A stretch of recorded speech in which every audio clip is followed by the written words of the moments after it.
Nice time with you here at the Pierre Hotel today. It's a real treat that you could make it down. How's the tea? The tea is milky and lukewarm. The way you like it? No, I'd actually like a little refill. But Why no, don't it's you help yourself? I was just going to talk a little bit about your band. Okay, let's You're do doing that. pretty well. You guys have been on tour a long time now. Yep. Have you guys... Which means I don't spend a lot of money. Which is good. It also probably means you really got your live show together. A little bit, some nights. Some nights. Some nights I talk and I'm not that funny. Sometimes I do. Sometimes I don't want to talk and someone breaks the string and they like look at me talk. I never wanted to be a singer. I always wanted to be the genius.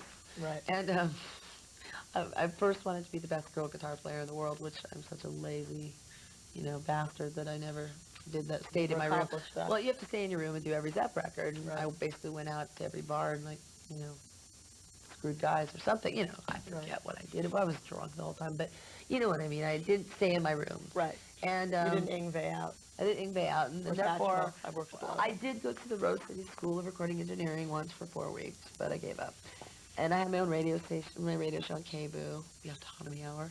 So after your rock star, you could go back to radio too? No, I just wanted to be a producer first, and then I wanted to be the best girl guitar player in the world. Right. And then I found singers, and then I found I was the only person with the nerve to sing, and so I got stuck with it. And I feel like if I'd have had somebody like Melissa from the start that was like big healthy ego, right, doesn't really give a poop about what tabloid I'm in, right, doesn't even read it or care, right, knows who she is, good player, great singer, and quite a positive addition to the band. Yeah, and can really deal with other people's lyrics, which is an important thing, because I can't sing other people's lyrics unless it's a big cover.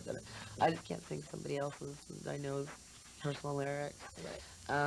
Unless I'm stealing them. But I don't do that too often. His first video, he's a big photographer. He's the guy that does all the Rolling Stone covers, and I've done a lot of photo sessions with him, and he really understands me.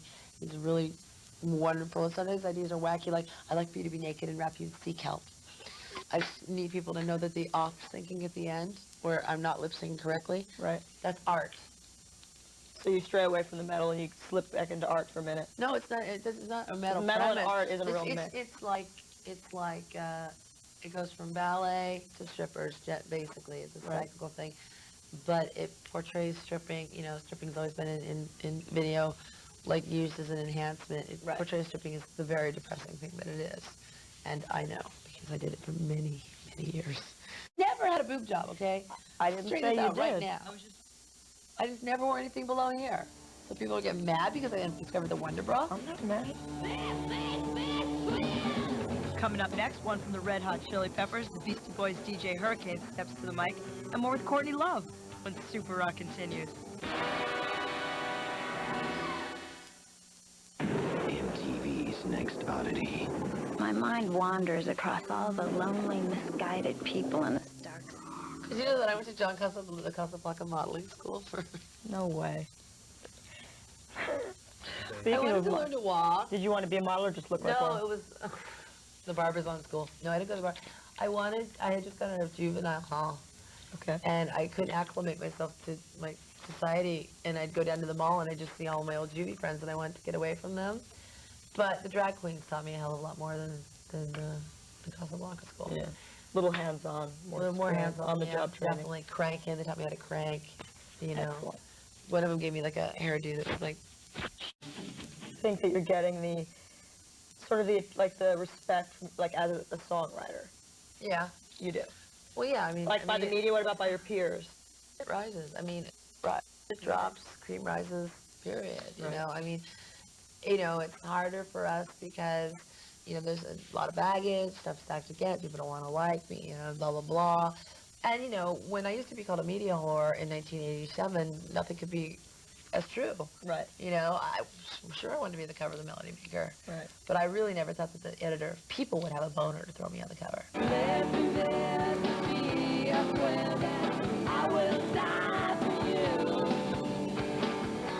Hey, stay tuned for some old school Alice Cooper, a brand new one from Monster Magnet, and Courtney drops science about the silver screen.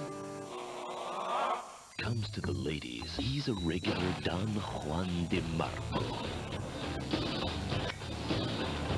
Don't try this at home. MTV gets to the core of the real Johnny Depp. Boy, how do you say this stuff without getting really filthy? It's Johnny Depp, an MTV movie special, Thursday at 3 and 7:30. Be here, because the little Depp will... I think a lot of people that are in successful rock bands now, like yourself, had a little bit, dabbled in acting, say before. You had Sid and Nancy. Who else? Did you see Light of Day? Oh, who's in a band from Light of Day? Trent Reznor, I believe, played keyboards. Oh, that's right. Trent's in a great scene. And what about for you? You think are you gonna? Yeah. You are. You know why? Why? Because it hasn't been done correctly ever, and so why the heck not? No, I think it's. What do you have any plans? Yeah. Why don't you tell me about them, Courtney? Well, some of them I don't want to jinx. Okay. But I'm definitely filming Minnesota with Keanu. Is that the Danny DeVito movie? Yeah. He's directing it. Where I auditioned with Mr. D. So How fun. was that? Oh, he's so sexy. Really? Yeah. I Once think you he's meet him, excellent. he's just like sexy and great and a really good actor. First audition I ever had where like, he threw away the sides and just like, we improv like right in the middle. I said, look, so how was Chloe as your girlfriend and twins? Did you throw him off? Totally threw him off. He was cracking up. He almost peed. And no, he's really charming and really good. And like, I'm competitive. So if someone's good, I'm not saying I'm any good. I don't even know. But you'll try that much harder. It makes me go like try to, I always was competitive. Like I love festivals because it's all guys. Right. It's like You have Roman so much war to games, prove, yeah. right? So it's sort of like that. Plus, there's a sort of masochistic streak in me that likes being directed. It's sort of fun since I write, choosing rock over film. Right. Like rumpled and falling down, which everyone hates but me. Right. And I just have always had a Michael Douglas fetish. That's okay. Who else? Any young hot actors? Well, I know a lot of young hot actors. I love Cusack. He's always been my friend. He's my only famous movie star friend I had for years. Mm-hmm. He used to come into Jumbo's and throw me a 500. Right. I'd like to say that I'd throw it back at him out of pride, but I wouldn't. Lots of sweet stuff to come, like Hole. You made 3 videos for Live Through This. We got Doll Parts right before this, the new one, Violet, and Miss World. How much of the concept is from you? All of it. All of it. Always. So do you look for a director who's just going to see your vision and know how to make it happen? Well, I'm very into film, what kind of film it is. Mm-hmm. I got on the first album, I hunted down and found in Denver, Colorado, the last remaining bastion of this film that they used. It was medical film during the Vietnam War, and the Hendrix cover was down in it. Pink Floyd, it was only used a couple times. I am the girl you know can. Right. So I have to get jealous to love music, but it's not jealous oh I hate you. No, it's I'm pretty in touch I with wish my, I wrote my that envy or something. factor. I'm gonna top that. Right. Which is sort of how Violet came out. Not that it's as good by any means, but I was going out with, and then I heard Kurt's in Bloom, who I wasn't going out with, and I was just like, oh damn! I was so mad. I was so jealous. It's just I was in Anton's office, and I just went in the car and just sat there, and just basically tried to learn that riff. But since I'm such a bad guitar player, You the came other up with riff it. came up. But something happened to me in '86 where it was everybody liked Sonic Youth and Pussy Galore and all this stuff, and I liked the Smiths. Right. So I was totally ostracized.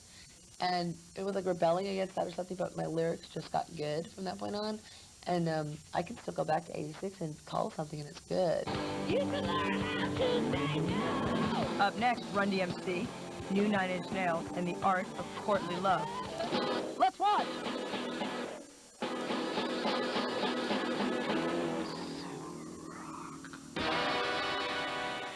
This month that I'm carrying quadruplets. One of his, one of Brad's, maybe Evan and Trent.